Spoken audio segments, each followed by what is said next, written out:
Assalamu alaikum wa rahmatullah. So it's that usual time of our Saturday Night Live. I hope everyone's well. I've literally walked in the door.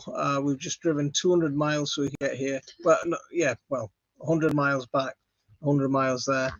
Yeah, so I'm a little bit tired, but I didn't want to miss tonight. I wanted to make sure that I'm here, as promised, at 8 o'clock for our little chit chat and catch up. So let's see who comes in and joins us. I don't think we've got anyone yet. Oh, Sean's here. Sean, how are you doing, mate? Thank you very much for coming in. Hope you're keeping well. Can you just go and grab my glasses for me, please? Okay. Thank you, sweetheart.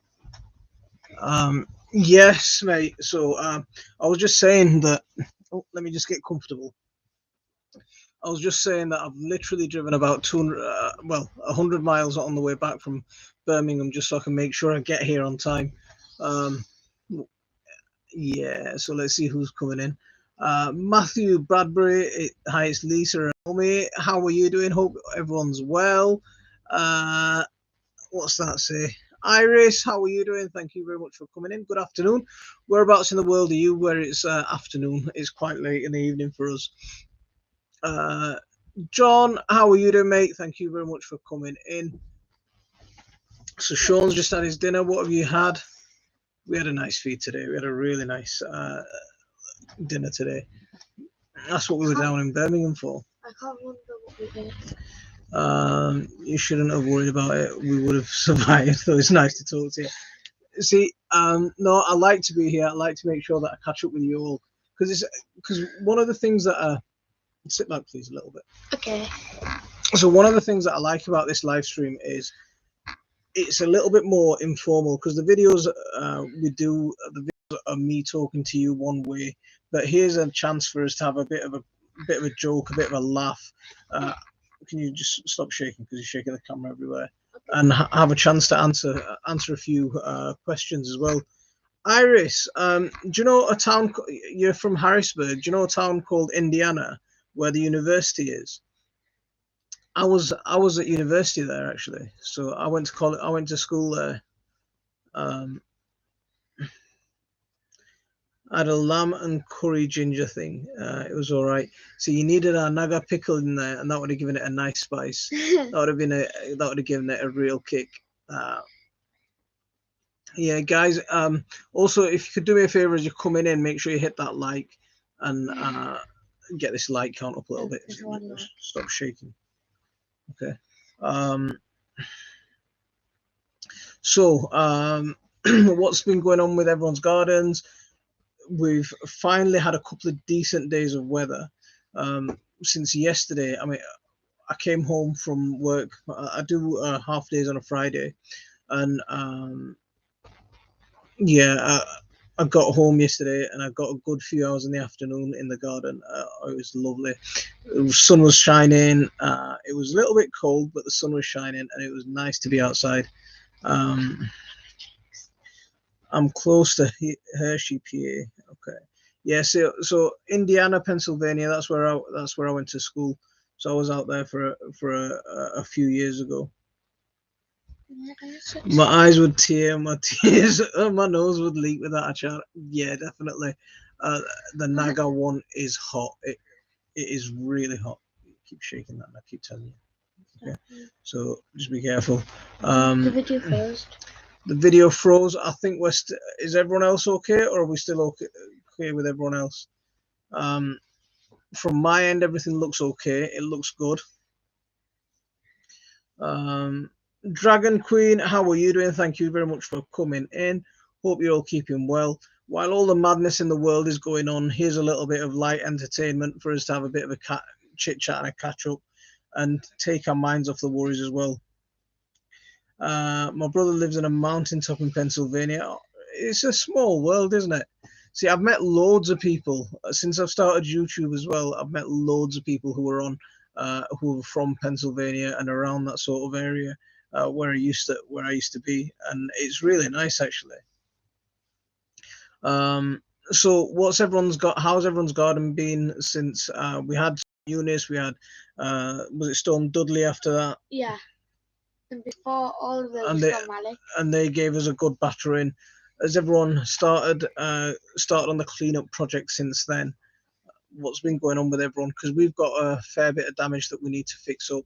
My last bean arch that was up there, that's been wrecked and that's gone now.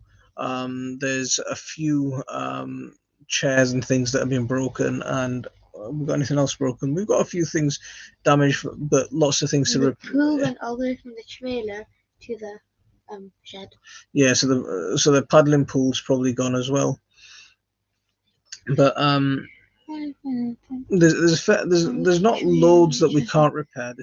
Most of the work that we've got we can repair, but we'll get it done and we'll get it back up to scratch. All my labels blew away and now I don't know which tree is which. I have to figure out as they're ready for planting tomorrow. What they are is. Oh, that's terrible. How many trees have you got and what did you have? My garden's really nothing happened. I harvested some stuff though. What have you harvested, Sean? Yes, you're back. It was frozen before and then I lost hearing. From now you're back. I'm glad I'm back, Iris. I don't know what happened there, but I think we've had an okay connection with from our end. Okay. So we're not far from the start of spring now. We're almost into March, and the day lengths are just getting longer and longer. So what is it? Sunsets at about 5:40 at the minute. In another month, by the end of March, we're going to be at 7 o'clock when the sun sets.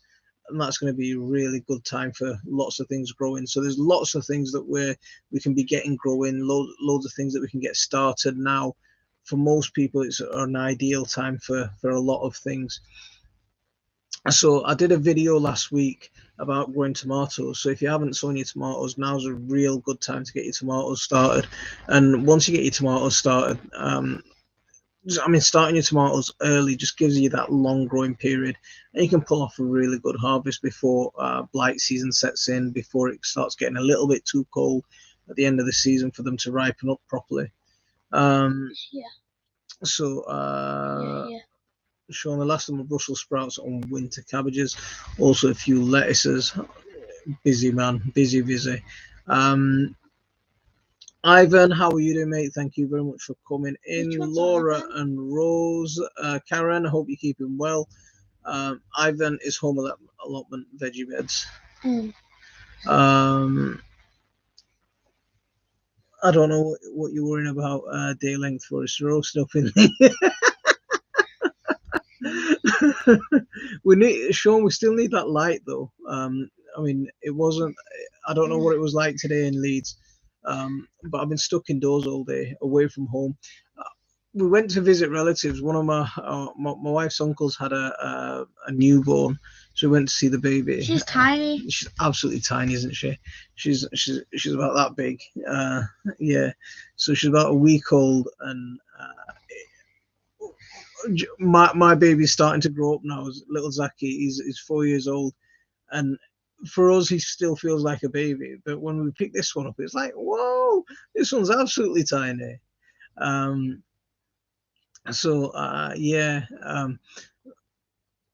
With it being such a nice day, even though I wanted to go and see family and see the new baby and everything, I just wanted to be out in my garden as well and get stuck in. So I had this little torn feeling going on. So Les, it's fairly deep snow here until yesterday, so cold for gardening. But I've had seed delivery, 50 packs of happiness. I'm a little kid in a sweet shop flicking through the packs. Les, whereabouts are you? Sean, you're not used to the sun up there. Sean, which country? Sean's a little bit north of us, actually. No, he's in. I think he said Selby. He's just a little bit north from us. He's not far from us anyway. So pear, apple, plum, cherry. My fruit bushes are not. I know my fruit bushes, just not my trees. So your cherry's going to have slightly darker. Your cherry's going to have slightly darker bark. Your plum's going to have slightly darker bark. Your cherry's going to have almost a reddish bark. and also your plum and your cherry the wood will actually be fragrant. Apple, pear is probably a little bit more easier to tell than apple. Pears will be an olive green color bark. I only tell the difference because they're in order in our garden. Yeah, that's sort of what it's like. It's pear, apple, pear, apple. At least it's not all. So allotment. Hi, Rob. My family garden had a very busy last 2 days.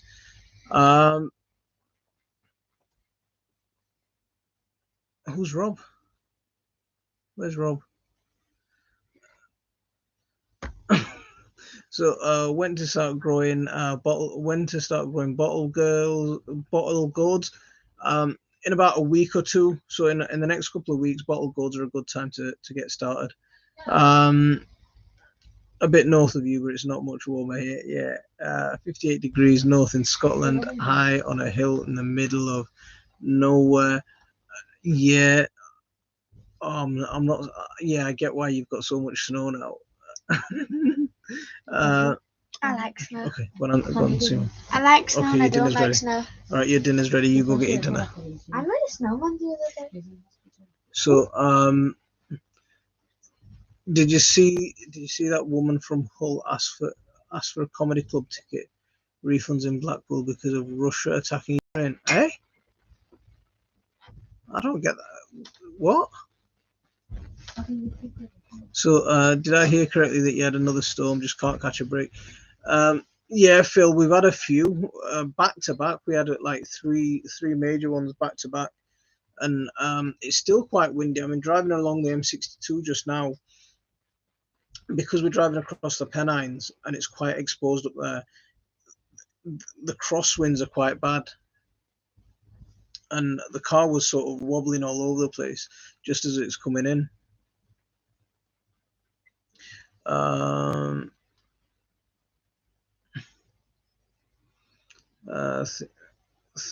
So what's going on? People of Hull are moving out of it, moving out in embarrassment. I'm not sure what's going on here. I'm a month behind you for planting. Les, do you have any sort of polytunnels or anything like that? Can I sow peppers directly outside now? It's late February. Or nah, I don't think you're gonna be able to grow. I think that was a joke, wasn't it?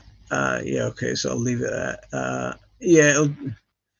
IB wa alaikum assalam wa rahmatullah. Thanks very much for joining us from South Africa. Hope you're keeping well.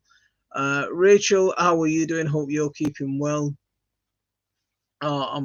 So what's everyone got planned? It's going to be another nice day tomorrow. So what's everyone got planned tomorrow? I'm hoping to give my grass the first cut of the season.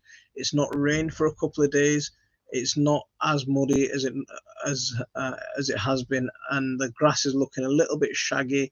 I need to get it cut and sort of little patches of it. I need to get top dressed and reseeded in some places. So tomorrow, that's one of my jobs to make sure that lawn's cut back. We get a little bit of sprinkling of compost over the top of it. Get some of those seeds, get some of those patches filled in with seeds. I know for a lot of perma people, lawns aren't the done thing. Lawns. So a lot of perma people are quite against the use of having lawns in gardens and stuff like that. I think for a family, and especially in a backyard, they're absolutely essential, especially with young children. So yeah, for me, it's getting my lawn ready, getting the chicken house cleaned out, getting a few things planted in the greenhouse as well. So there's a little surprise coming up on tomorrow's video. It's got absolutely nothing to do with tomorrow's video, but there's a nice little surprise coming. So keep an eye out for that when you see it. We've had a couple of new arrivals. We'll see if there's any more over the next few days. But yeah, it's exciting times. Everything's happening at once here.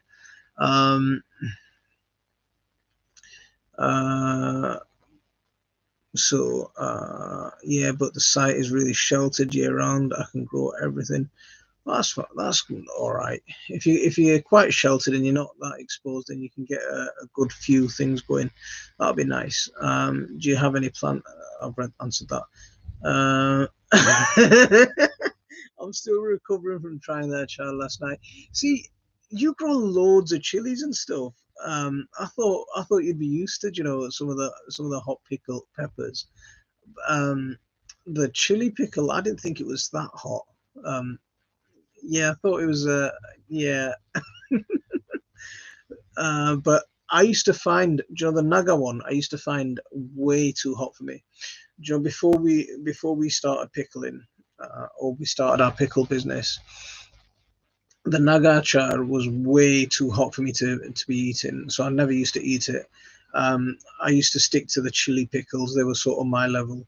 And then, but since we started making our own stuff and selling that, I've been starting to get a little bit of a taste for it. So I've started the Naga achar, and now, yeah, I really, I need it for every meal pretty much now.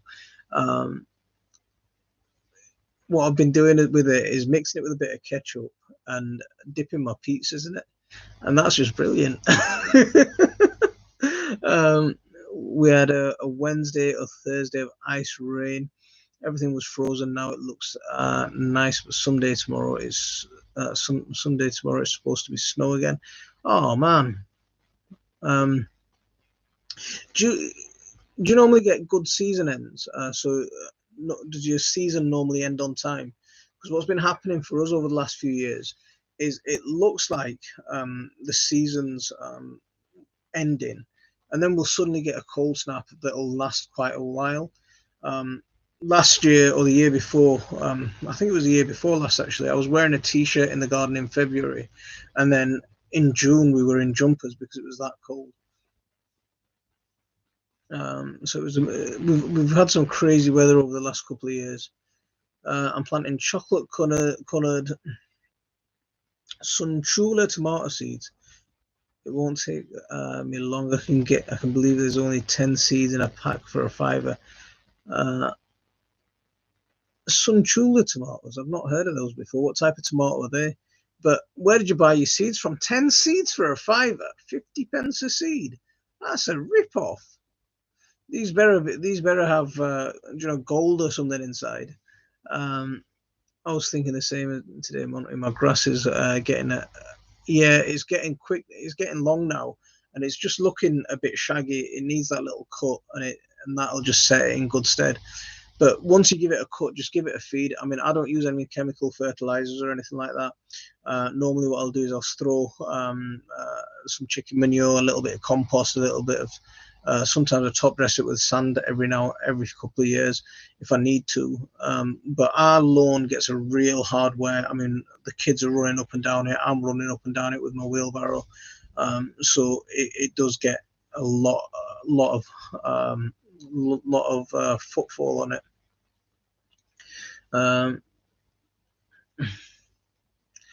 I was thinking the same. I read that one. I know I've seen the chili video. There was millions. I just eat pure ghost peppers. That's my sort of spice. So if you're eating pure ghost peppers, the Naga one should do you fine then, because Naga is. I mean, the Bhut Jolokia is supposed to be slightly hotter than the Naga, but yeah. So the Naga should be okay with you. Anyone grown licorice? I've never grown licorice before. The problem was I was put off by some of Batata Vada, which already put a load of chili in, so it was double shot. I'm not sure what that. Okay. I've got it on live chat, so I'm not missing any comments. Yeah, probably Sutton's at 50 pence a seed. So Sutton's, Thomas and Morgan, they're all crazy prices. So I like to buy a lot from what's that shop? Premier Seeds. They're really nice. they're a really good supplier. Premier Seeds Direct, you get plenty of seeds in the packet. Normally prices are packed, they're normally from about £1 to £1.50 maximum, unless you're going for their really posh varieties, then you might spend £2 a pack. But yeah, you come away with some really good seeds from them. Bought seeds from one of those really online specialist retailers, so I'm buying the rest of my seeds from Lidl next week. We did a trip to Wilco's, I think it was last week, and I think I spent £17 and I came home with tons of seeds. So I've got some more peas to get in. I'm going to sow some peas direct tomorrow. I've got a couple of gutters already sprouting, so I'm going to get the peas that have sprouted. I'm going to get those planted out into the garden, and I'm going to sow some direct as well into the garden. The garden's looking a bit battered after all the storms and all the nasty weather, but there's a fair bit of work that we can get done tomorrow, and I'm going to actually get some planting done into the garden because I want to see some progress in there.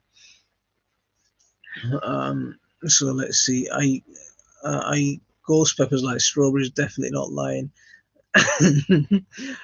Nazar Hussein, wa alaikum assalam wa rahmatullah. Purchased a mint plant from Morrison's and put it into a bigger pot at home on the windowsill. Leaves are getting floppy now. Have I done something wrong? Did you when you transplanted it, did you damage the roots or anything, or did you just move it literally from one pot to another? If that's all you did, give it a good water and just leave it. It'll come back to life. Mint is one of those plants, once the roots are in there and you've got live healthy roots, they're not going to disappear. Yeah, they're not going to it's hard to kill a mint plant. So as long as you've got it sheltered, keep it on a windowsill, it'll come back to life. If the foliage is turning brown and that sort of thing, just trim them back. They'll shoot again. Just look after the roots. The mint will come back. Wilco have good seeds and they're not dear. Yeah, the Wilco range are quite good. I mean, I'm quite impressed with the Wilco range. Those gourds that you sent me, would they grow well on some partially rotted horse manure? Like most cucurbits, they'll do well with horse manure initially to get them growing well, and it'll encourage lots of green growth. So that nitrogen hit, it'll give it lots of green growth. So I won't put loads in there. I'd put a little bit in there, and then what I'd do is just make sure that there's plenty of soil access, or make sure that it's in a very large pot. I grow mine in tubs. So some I grow in the ground. The ones that I grow in tubs, they're the ones that are the old-fashioned dustbin style. So plastic dustbins. I grow mine in them. So I grow two at a maximum 3 plants in a tub that size, and and they normally do quite well. And initially I'll feed them with lots of manure, lots of nitrogen stuff to get that green growth going. But once the green growth's gone, or the plant's established itself, then before it starts flowering, I want to switch to something like a tomato feed, comfrey feed, something that's a bit more balanced to try and get it to, when it fruits, make sure the plant's nice and healthy, got good roots, and it's going to hold on to those blossoms. So you've got a couple of gourds actually. Do you know that shark fin gourd or the fig gourd? They're the ones with the black seeds. That plant will grow absolutely huge. I mean, if you let that plant grow, it will grow as big as you let it. One plant will, the arches that I've got in my garden, one plant will take over that whole arch. They grow absolutely fantastic, really well. So yeah, and the bottle gourds, they're the ones that I grow. But I think I can't remember which ones I sent you. I don't know if I sent you the round ones or the long ones. I can't remember now. I broke down some of the compost, but took care not to damage when repotting. I didn't pat the plant down too hard into the new compost. Just water it in. Just make sure that you water it in and the roots settle. That's what I do, and I just wait for a few days till the roots settle and start finding that new compost, and you'll see them perk up. Willow Grove, how are you doing? Thank you very much for coming in. Lindsay, hope you're keeping well. Thanks very much for joining us tonight. Hope everything's good with you. So, guys, if as you're coming in, if you don't mind hitting that like button for me, I'd really appreciate that. It'd be good. So what else is what else is going on with everyone? What are your plans for tomorrow? What are you wanting to get done over this next week? It's a really cool. Yeah, it's going to be a really, for me, this is one of the most exciting times of the year because there's so much that you can get going. I'll have a hotbed that I'm going to get going ASAP and be full of partially rotted horse manure once it's initially used. And was wondering, would that kickstart it? Wondering what I could stick in top. See, well, I normally grow in my hotbed. Normally I set my hotbed up a little bit earlier than this, and I've already got lettuce and I've got spinach growing in there, and then once the weather's starting to warm up and I've got a crop of spinach and lettuce and stuff like that, then I'll plant my chilies in there, and the chilies really benefit from that bottom heat. The gourd will also benefit a lot from that bottom heat, and it'll give it that early protection, especially it'll give it that little microclimate, especially when you transition plants from indoors to outdoors, like when we do with bottle gourds that are used to a tropical climate.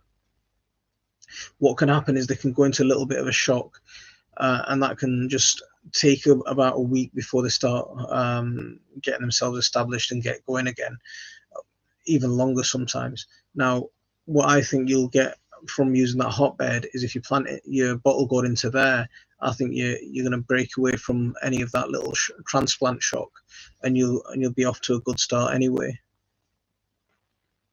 Finally got a day in the garden. Sun came out, fantastic.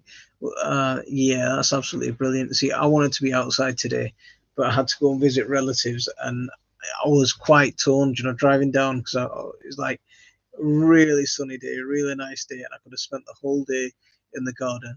But went to see the relatives. My wife's got a new baby cousin, absolutely tiny, but I was getting a little bit broody actually.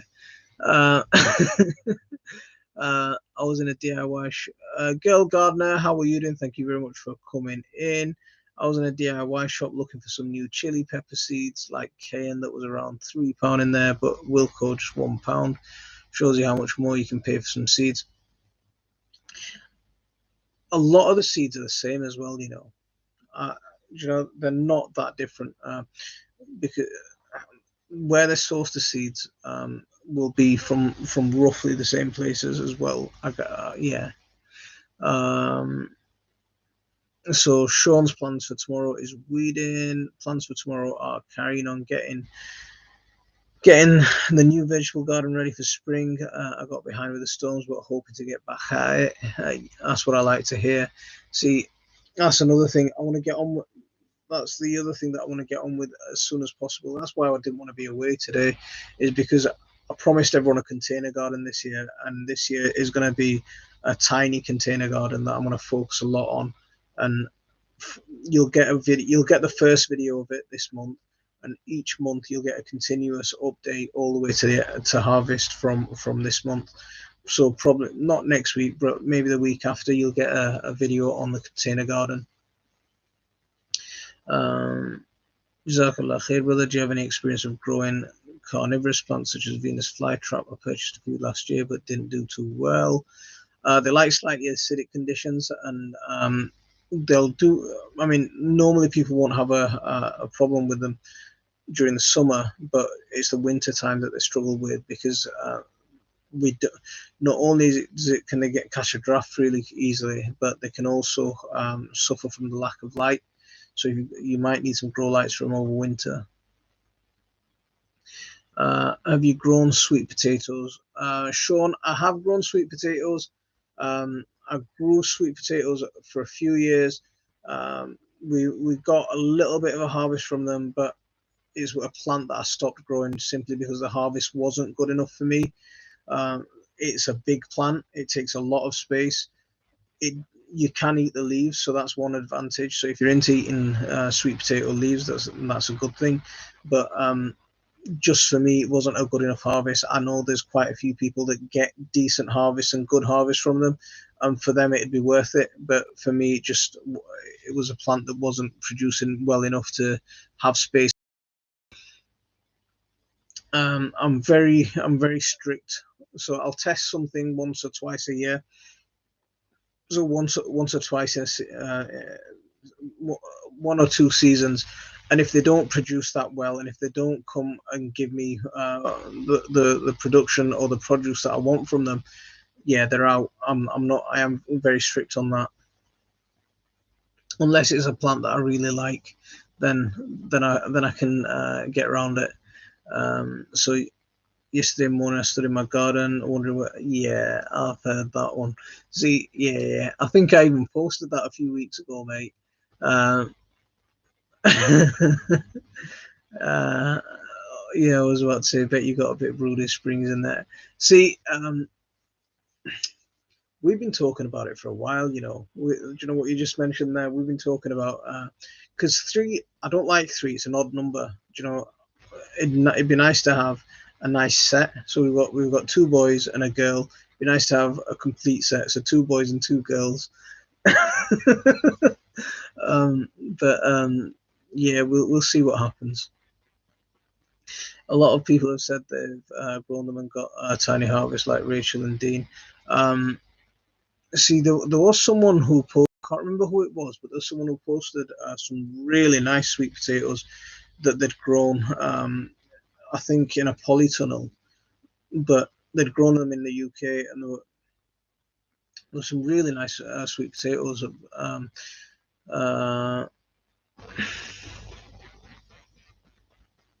So I'm going to sow some seeds in the cold greenhouse and need to clear a strawberry bed and replant them. I got invaded by creeping buttercup, so we'll be clearing it out and putting in. We've got creeping buttercup in our garden. I mean, it is an invasive weed, but one of the advantages is there's some lovely, nice flowers on there, and so even though it is an invasive weed, it is quite a pretty weed.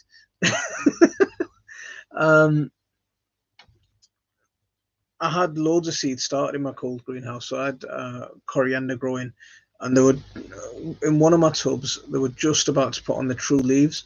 I had some cabbages, had some beetroots, and had a couple of other things in there. One of my one of my chickens is actually sleeping in my greenhouse at the minute. So my silver greenhouse, one of my chickens is sleeping in there. And she decided to get up and destroy my coriander, my cabbages, some of my beetroots. She just ate them all, and what she didn't eat, she scratched around and splattered all over the place. So that was nice. So even when you can get things off to an early start, you can get your chickens that come in and destroy them. A joyful chilies hot. Joyful chilies. I'm not sure of the variety, Matthew. My sweet potatoes are rubbish. See, again coming in with that super chat. Thank you very much for that. I really appreciate it. That's very kind of you. Every week, yeah, that's very kind. Thank you. It's about 1 Celsius in the middle of the day here. Have the beds on the plastic on hoops with the rye growing underneath. How and when would you terminate all that cover crop to plant it? So I think you should give it about 6 weeks before you take it down. So at least 6 weeks. So if you've got rye, then cut that back at least 6 weeks before you're going to start planting. What I've done with some beds is where I want to plant pumpkins and stuff like that, is I've sown early sowing of cover crop now. And because those beds were too, for last year, when I finished harvesting from them, they were still producing other things. So when I finished harvesting from them, it was too late for me to plant cover crops last year and get it established. So what we did with that is we just covered it with cardboard, and I'm not going to plant until at least a couple of months yet.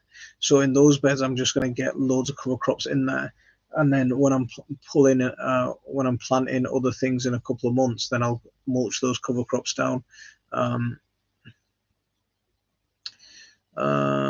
Why is Incredible Hulk such a gardener? He's got green fingers. These jokes are so, yeah, I love these dad jokes. Absolutely love them. My sweet potatoes are very tasty, but I need an entire crop to make a tray of chips. Right, Sean, it's just a cover crop. It's just like grass, but we're not using it for anything else. So it's just used for plenty of green foliage that we can build our soil with. Joe Ways, breed your own chickens. We used to buy from a breeder, but not in business now. I really would like chicks, but to be honest, I don't want to deal with the boys. So no, we don't always breed our own chicks. A couple of years ago was the first time we did it. So no, it was 4 years ago. So 4 years ago was the first time we did it, and we did it because I just wanted the kids to have that experience of hatching chicks from babies. And the way we did it was my friend had some fertilized eggs. We brought them home, hatched them, and the kids got to see them grow up. And the second time we did it was a couple of guys from YouTube sent me some, or from our Facebook group, sent me some eggs, and I hatched them. But I put loads into the incubator, and out of loads of chicks, we only got a couple of chicks that hatched. And I think out of them, half of them turned out to be a boy. And that's the boy that we've got now. So we've got one boy, and he's doing a cracking job. He's pretty mean, but in terms of fertilizing eggs, he's doing a fantastic job.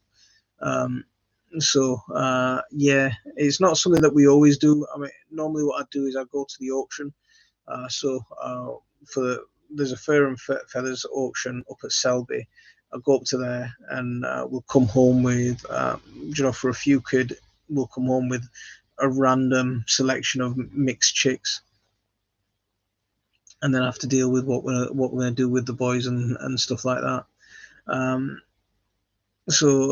have a question regarding wood chip in my new raised bed. Am I safe to use majority fresh wood chip and 1-inch compost? Is that the ratio you recommend?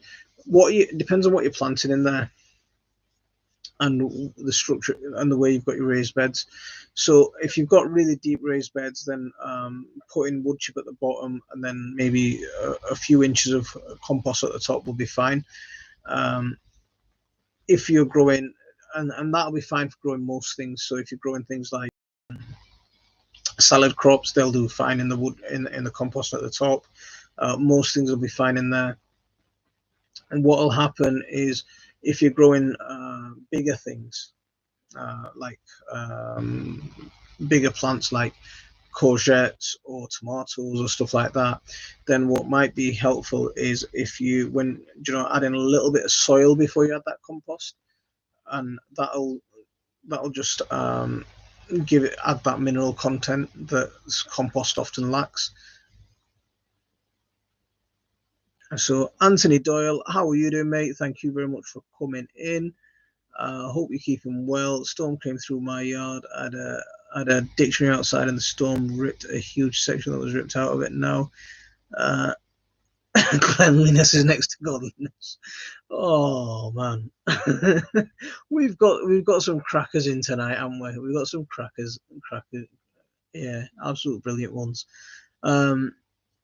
So, tell us what you're gonna actually be planning to grow in them, and then we can take it from there. So I used to make loads of money clearing leaves from gardens, was raking it in. Fantastic. Sorry, you'll be going again. Lisa has been after chicks for years. Where'd you start? I get the basics, but how do I know I'm not being mugged off by a chicken? What do you mean mugged off buying a chicken? What do you mean by that? Do you mean if they're too expensive? Is that the sort of thing that you're talking about, or what do you mean by that?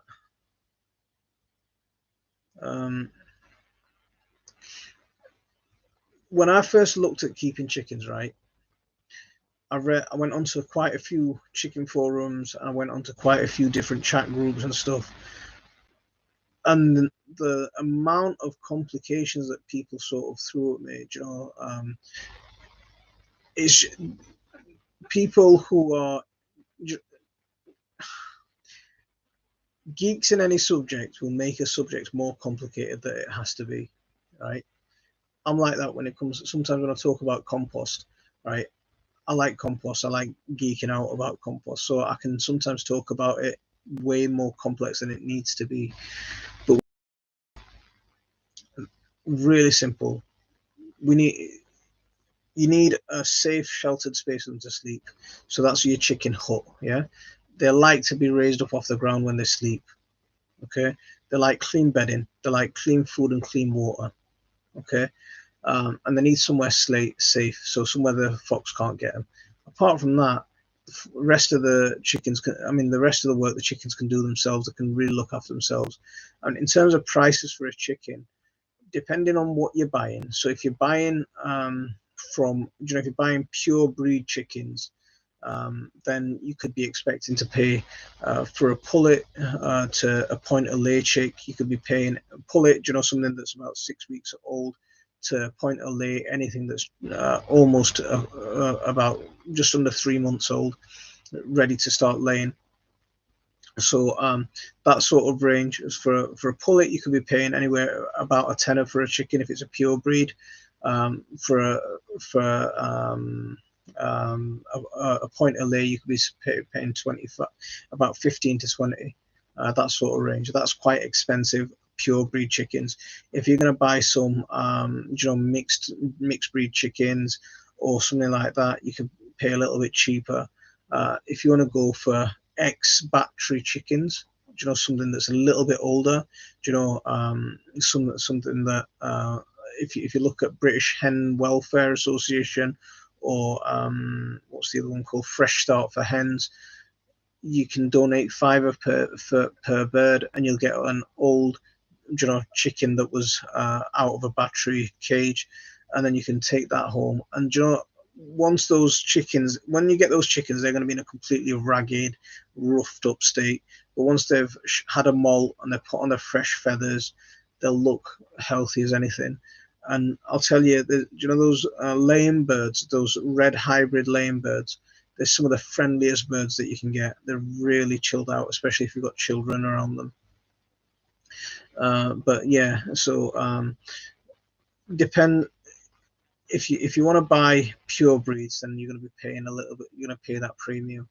But if you can get to a fur and feathers auction, if you look for farmers markets or livestock markets, they normally have a fur and feather market. I mean, there it is just punting. So I think we came home with about 15 chicks for a tenner or something like that, and most of them turned out to be boys. But we got a good few hens from them.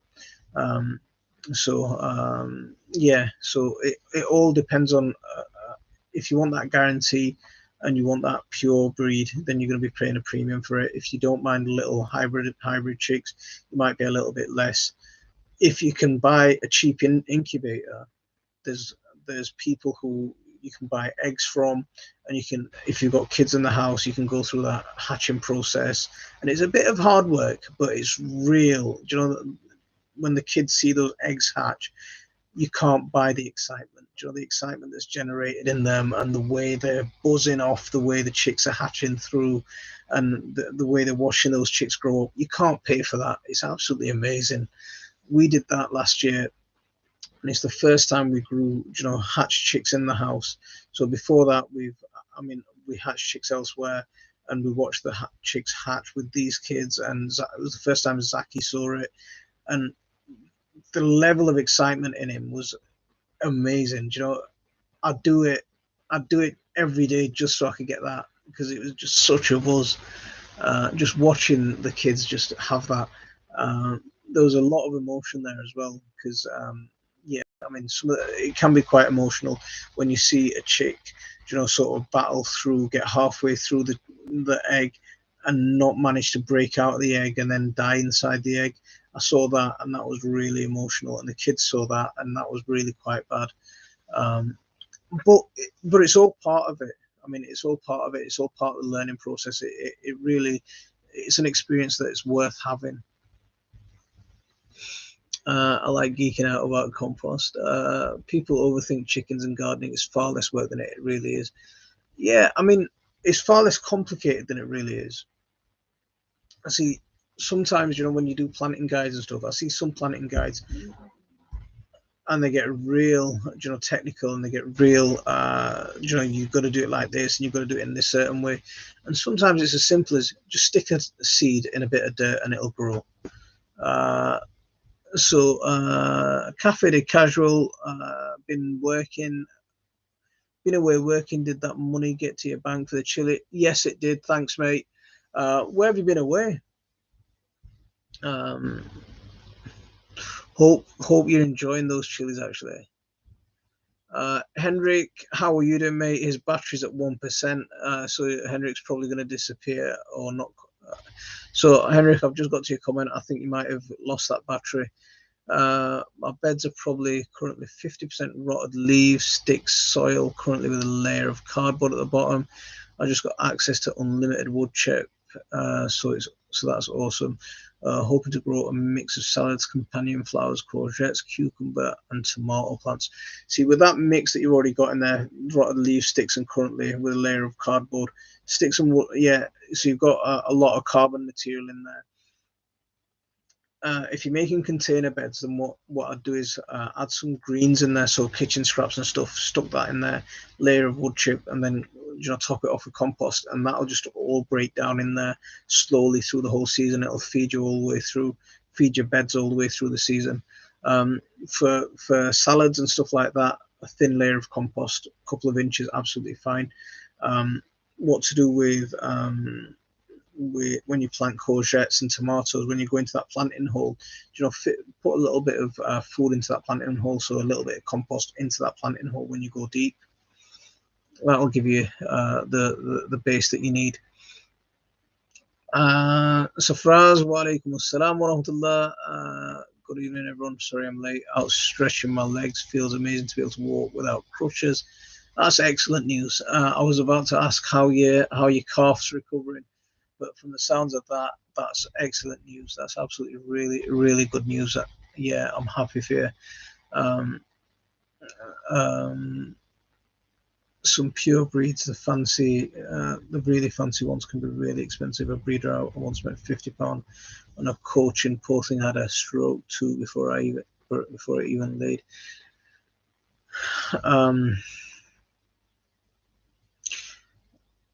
Yeah, there are some really fancy breeds. I mean, you can still get the look from quite cheap breeds. Like the Polish Bantams, you can get some quite. I mean, they look really impressive. Yeah, and especially if people don't, come and see chickens for the first time, yeah, they can look really, really impressive, really fancy. They're still quite cheap. Some of the really fancy ones you can pay a lot of money for it. Since the lockdown, I did see them get expensive. I did see the price go up quite a bit, because I was looking at some. Last year, year before, we lost a lot of chickens, so our flock's at the smallest it's ever been. So I want to get back, get that flock back up. But yeah, so I did look at through lockdown, and the prices just seem to have rocketed all the way up. So that's another thing to take into consideration. My parents had a few bantam chickens when I was a lot younger. You can get some nice blue eggs like you've never seen. Yeah, so leg bars are absolutely fantastic for laying blue eggs. I mean, that's one of the saddest things about my chickens that died last year, was because my neighbour's dog got in, and that little dog killed a few of my chickens, and the ones that it killed were my crested cream leg bars. So I lost. Yeah, I lost some of my favourite chickens thanks to that nasty dog. Thank you. Lots of things to try. I like the idea of hatching. It's Lisa all over. She's very hands-on and nurturing. Yeah, I think she'd love it. She'd love it then. Especially once the chicks have dried off and they're a couple of days old, and you've got them in a box in the living room or in the kitchen, wherever you've got them. I mean, we normally have ours in the kitchen in one corner, and the kids will just want to get in there and, you know, pick the chicks up. And the only thing you've got to be careful of then is they're not squeezing them too tight, because they're so cute and so cuddly. But then they grow up really fast, and then they go through that teenage stage where they look really scruffy when they're dropping the downing, you know, that little down hair, or that little fluffy feathers, and they're putting on their real feathers. So they go through a real scruffy looking phase, but then they come out on the other side and they're looking pretty gorgeous again. Yeah, so, but it's a really nice experience to go through during that hatching. I'm obsessed with our new composting. A few weeks ago, I found a source from local cafe. Was so chuffed. Oh yes, that's exactly what I'm talking about. See, I've got loads of different types of composting systems. So I've got a worm compost system that's just purely focused on vegetable and kitchen scrap material. So and it just purely that. And then I've got my hot composting bins where I'm using garden scraps, kitchen scraps. I'm using cardboard, anything that I can get my hands on, and I'm trying to hot compost within a matter of just seeing how fast I can hot compost. And I'm always sort of competing with myself and having little competitions with myself, and little records of how fast I can get that compost ready to harvest. And then I've got things that are slow composting that I'm not going to get compost from for a couple of years. So yeah, I just like playing with the different methods of compost. And then don't forget my chicken composting system. So that's another advantage of chickens, is you get so much. You know, if you set up a chicken composting system, you just get so much compost from them, and just chickens being chickens, and you'll end up with loads of compost. You can buy fertilized eggs from eBay. I got some that were well packed and they all hatched. See, Les, it'd be good if you shared the supplier. I had an experience with a couple of eBay sellers a couple of years ago where really poor hatch rates, really poor hatch rates. Yeah, that was a good few years ago though. Sherry, how are you doing? Thank you very much for coming in. Just a quick hello. I'm glad you came in to say hello. I hope everything's good with you. Always fancied a buff Orbiton, but they're prone to heart problems because they get so large. Yeah, see, you know, it's going to sound quite bad, but you know, the chicks with the big fluffy chicks, they are the ones that I do like. That's one of the, you know, oh man, what's the name? Oh, I forgot the name now.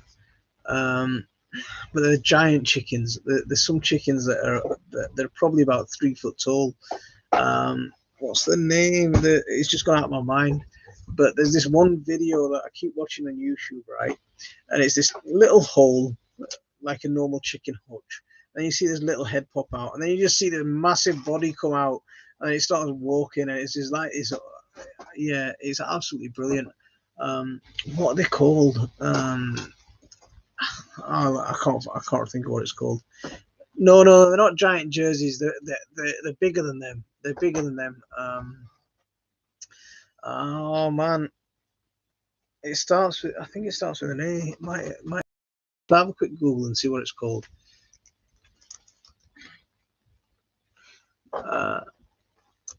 Let's have a Google and then see if I can find it. It's not Jersey. It's not. What's it called?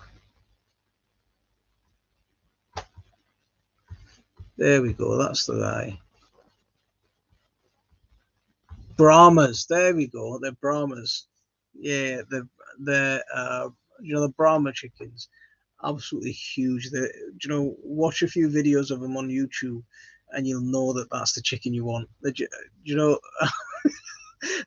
they're that big. The kids could probably even ride them. So let's thank you for that. I'll have a look. Next question: do hatchlings need heat? I'm sure I've seen heated beds on video before. So the way we do it is I've got a sealed heated propagator.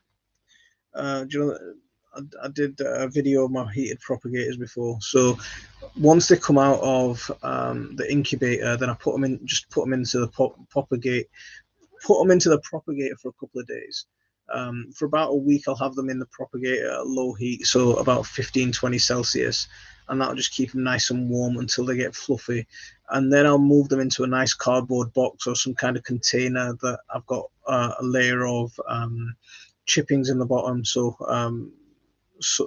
not wood shavings, and I stick a mop head in there, like the old-fashioned mop head, so they can go and hide underneath and get that cozy feeling. And then I'll stick I just use an ordinary table lamp. So I've got a table lamp that I used to have on in my study, and I just make sure that that's laid, that's on in there all the time, and then they get the heat from there. If you wanted to, you could just stick, if you've got a heat mat or something, and just leave that under the box, and that'll give them plenty of heat. And if you've got them in the house, they're not going to need heat for very long. They're going to need the heat for a couple of weeks, especially in the house. They're going to be protected. If they're outside, they'll probably need the heat for about 6 weeks or so, a bit longer.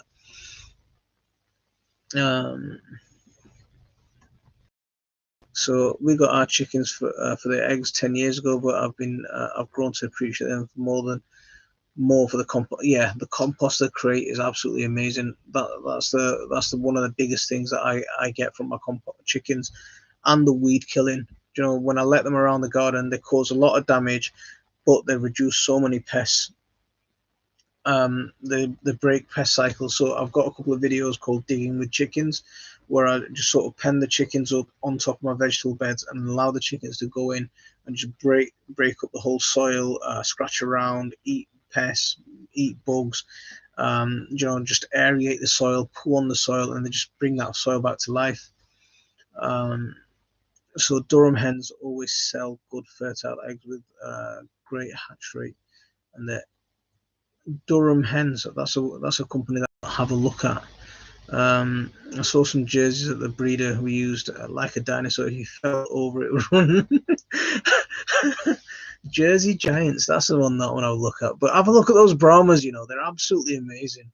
They're absolutely amazing. Sam's Allotment Diary, how are you doing, mate? Hope you're keeping well. Congratulations on your baby. Yeah, that's great news. Well, outside really concentrated. The dog would have much fun as the hatchlings would be kept indoors. Yeah, so hatchlings, if they keep being kept indoors, they'll be good. I hope your dog's a little bit chilled out as well. The chili plants are absolutely brilliant. They're coming on nice and strong. So I'll get yours posted on Monday. So if anyone else wants chili plants, drop me a message. I'll get some chili plants posted out to you as well. So we've got quite a nice variety of different super hot chilies. Red Naga, Yellow Naga, Trinidad Maruga, Boot Jolokia, so lots of ghost peppers, Hungarian hot wax, loads of green chilies. Yeah, I've got quite a few varieties on there. So if anyone does want any, drop me a message and we'll get some sent out to you. And I'll send you the list over of what we've got. In a small garden, is there any problem having a greenhouse up against a fence? I understand there will be light issues from that side, and you won't be able to clean the glass on that side. If you're able to, see what kind of greenhouse have you got? Because if you're able to, a great way or a great place to put a greenhouse is you can make a lean-to greenhouse and have it leaning against a house, or against like a solid concrete. Something with a lot of thermal mass, because then what you'll get is radiant heat that will keep that greenhouse a little bit warmer. I mean, the other thing is if you've got a greenhouse on the north side, the side that you're going to get less heat, that's the side that's against the fence. That's not going to be much of an issue at all. If you look at the way my red greenhouse is, just behind the red greenhouse, my hedge is there, and I've got a really tall hedge on that side, but we don't get loads of sun from that side anyway. So that's the side I put my hotbed on, and that's the side I put my water butts on outside. So all my water butts are down that side outside, and my hotbed's there, and I've got all my compost stored against that bed as well. So yeah, so if you do have it on a side where you're getting less light in, then store those kind of things in there as well, and it'll give it that protection from it'll give it that thermal mass that you can automatically create in there. So Tahara Naturals, walaikum assalam wa rahmatullah. I just looked at the Brahmas. They've got legs of. They're fantastic, aren't they? See, they're absolutely amazing, these Brahma chickens. If you hadn't had a look at if you haven't had a look at Brahma chickens, yeah, you need to check them out. They're absolutely amazing. So I grew spuds in wood chippings this year after watching you do it. Oh, that's going to be great. I want to hear your results and how you get on with them. Are you growing them in buckets and wood chippings? Are you growing them in the ground on wood chippings? Sadly, my butcherlocky haven't germinated. That's the pack of 3 seeds I received as a pack of 3 seeds. That's it. So that's whoever packed the. Do you know if the seed company have done that? That's extremely tight. The seed company. What's the easiest, most prolific chili to grow with a strong Naga type aroma? You're not going to get. The super hot chilies? You're not going to get easy prolific chilies to grow. Super hot chilies will take a bit of care. Easy prolific chilies go for milder chilies. The patio types, so things like fire. Patio type chilies, they'll generally give you more chilies, but that you're not going to get anything of like the aroma of a Naga or the heat of a Naga either. So you won't get easy with that request. I mean, Scotch bonnet are not that bad, but they're not. If you're expecting tons off one plant, you're not going to get tons. See, yeah, that's what I mean, Lindsay. So Rachel, that's what I mean. Yeah, Apache, those kind of small. I don't think they're that hot, So Apache, Apaches and stuff like that. They can be hot, but I don't think they're that hot. What's the one that I grew last year that was absolutely fantastic in terms of it was really prolific, but it tasted kind of weird. It was Aji lemons. Aji lemons, they're ones that we, even outside, they did really well, but they had loads on the plant, but they have a funny taste to them. They do have that citrusy taste, and I'm not sure if I like that or not. So yeah, I kept on eating them though, even though they were boiling hot. Yeah, in big tubs. So yeah, get that wood chip down, loads of mix of compost and feed on there. In tubs, they want a bit more feed in there, simply because they're not getting it from the soil underneath. Could I arrange to sow ghost chili for my little miss, please? Mate, she hasn't got that tidy. Do a message on Facebook. You can message me on Facebook or email. Yeah, we can sort that out. I've ants in my garden quite a lot in small areas. Are ants harmful for plants? Ants generally aren't a problem for plants. If they're farming aphids, then the aphids can be the problem. So if you've got that, I mean, I like having ants in the garden sometimes because they can aerate the soil. As long as they're not causing aphid problems, then you haven't got much of an issue. Has anyone seen any cheap Butchalokia Hungarian hot wax seeds in the shops? Hungarian hot wax, you can get seeds from Premier Seeds for £1. I bought some a couple of years ago, and I've still got half the packet left. Really prolific. Butchalokia, I haven't seen them for cheap. Yeah, I mean, I do a lot of my own seed saving.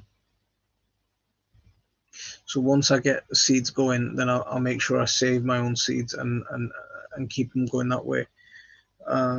Apache. I'm also thinking I may have to let my plot go depending on where I can get housed. Oh, Sam, that's going to be hard, man. That's going to be hard. You've put your plots are absolutely immaculate as well. You put a lot of work into that. So when do you find out on when do you get a decision on your housing situation? So we are. I can't read now. We had really hot chilies last year from our greenhouses. It's really sunny in there and gets super hot, and it went crazy. Even the jalapeno had decent kick. Yeah, yeah. So some ask. Yeah, you're in Manchester as well, aren't you? So you're gonna get some nice. Yeah, yeah. See, hot chilies. There's something about chilies, There's something really. It's just something that just gets me really excited when it comes to chilies, and I love it. I love it, and especially the hot chilies. I've got some Carolina Reaper this year, so I sowed about 3 different types of Carolina Reaper. Someone from America sent me some seeds for Carolina Reaper, and two of the types germinated. A peach type and the standard red type. One didn't germinate, and the peach type, the plant that got grown up a little bit. I don't know. I missed watering for a little bit too long, and that one single plant was quite weak and died. But the others did fine. So I've got one kind of red Carolina Reaper going, and hopefully we'll have some Carolina Reapers going from now on inwards into our garden. Sounds a lot. Really, yeah. I'm growing them for the first time. The seeds were prairie chilies. Seeds were a Christmas present. Prairie fire. I think they're another patio variety. I think they're going to be quite prolific. They're not going to be super hot as well. So, but they're a good chili. Don't stop me now. Little Mrs. Jalapeno plant turned into a tree. Was huge. Homegrown is so much better. Do you know a lot of chili plants will get quite comfortably get to 3 foot tall. Most chili plants, like the habanero types, will sometimes they like to grow a little bit shorter and a little bit wider. The naga types will grow very tall. I've got one Dorset naga that was grown in my hotbed that touched the top of the greenhouse roof. That's how tall it got. My nagas got quite tall, probably came just below my chest height, so 3.5 foot, 4 foot tall, quite comfortably. They do get big. Some of the other some of the things like Hungarian hot wax, they stay a little bit smaller. Some of the milder chilies stay a little bit smaller. So you can pot them up in smaller pots. ZS in Fix It. Walaikum assalam wa rahmatullah. That's an interesting name. Hope we keep him well. We have a greenhouse on one of the plots in full sun. Never had heat from pretty standard chilies. That's very interesting. Very interesting. So,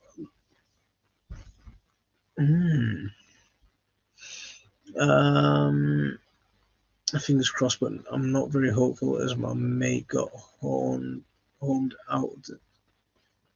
Oh, that's a shame, mate. That's a real shame. Fingers crossed. Good luck with everything that happens. But you got some good news with the baby, though. So,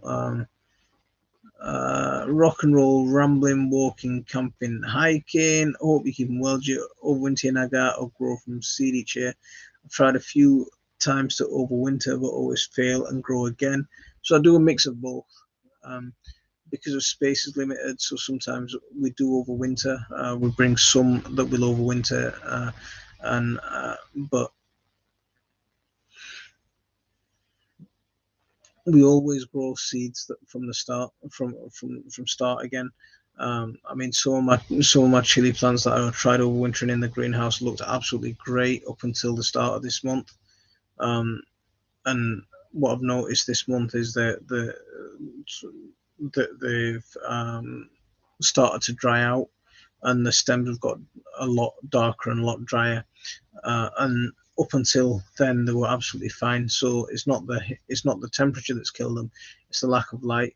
So even though they've gone dormant, they still needed that little bit of light. So they've struggled. Um, so we always grow back up. So some seasons we'll have overwintered plants, and they'll come up and take over. And some seasons we'll have plants we'll have plants that have been overwintered, and they'll grow on and go fine. And then we'll have plants that we've started from seeds that will take over from them. Um, Yeah, so last year I grew chili, I grew habaneros, I grew jalapenos, and I grew Hungarian peppers, gypsy sweet peppers. Yeah, chilies are absolutely beautiful. On the plus side, I'll get away from a horrible neighbour. That's the way to see it. Some positives despite everything that's going on. I recently taken a side shoot cutting from Brussels sprouts, and it looked really healthy. No sign of dieback. Um, from Brussels, I've never taken cuttings from brassicas before. Um, right, guys, we're an hour and 10 minutes in, so we're way past 9 o'clock. I'm gonna call it a night here, and we'll catch up again next week. So yeah, I'm gonna leave it there for this one. Assalamu alaikum. Have a good weekend, everyone.